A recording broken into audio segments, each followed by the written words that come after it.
So, okay, let's.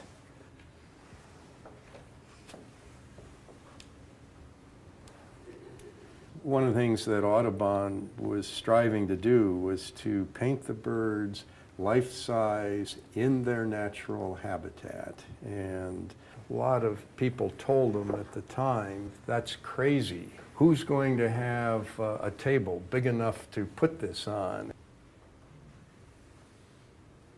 Wow. Okay, let's talk about that one. 11 years for the total production.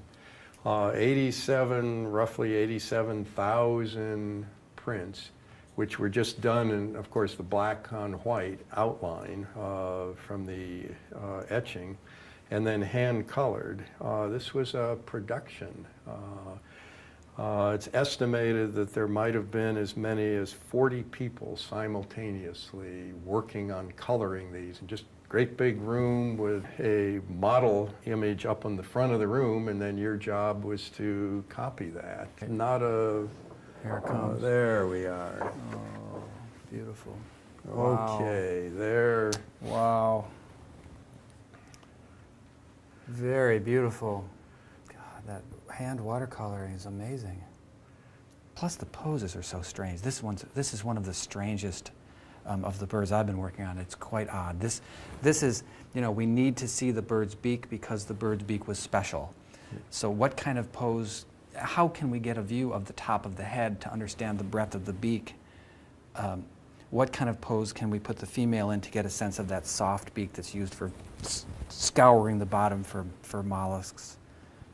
Of course, one of the questions you're pointing out with the head here, and to what extent is this art, and to what extent is this scientific replication? And that's one of the things that's always fascinated me about Audubon. He's in a tough spot in a way because a bird never flies with their head in that position and their wings in this position. So he is caught somewhere in between the description. What is he describing? And I think what I love about these things, he's describing the birds.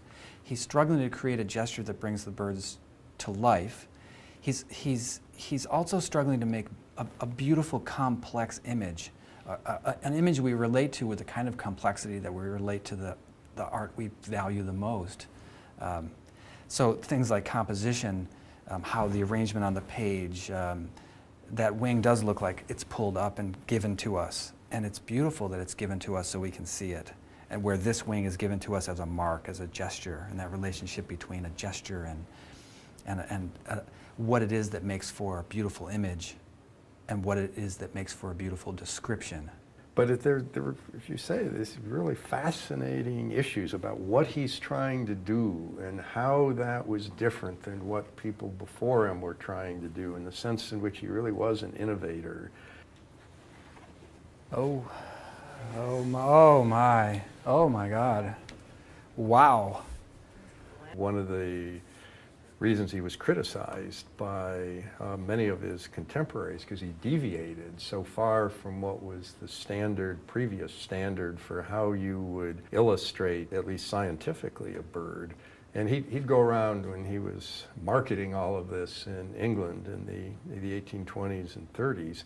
He would take his watercolors and just rent a huge gallery and just hang them on the walls. And a very common reaction from people who, seeing these for the first time, seeing Audubon's illustrations for the first time, was, my God, I've never seen anything like that before. And they hadn't.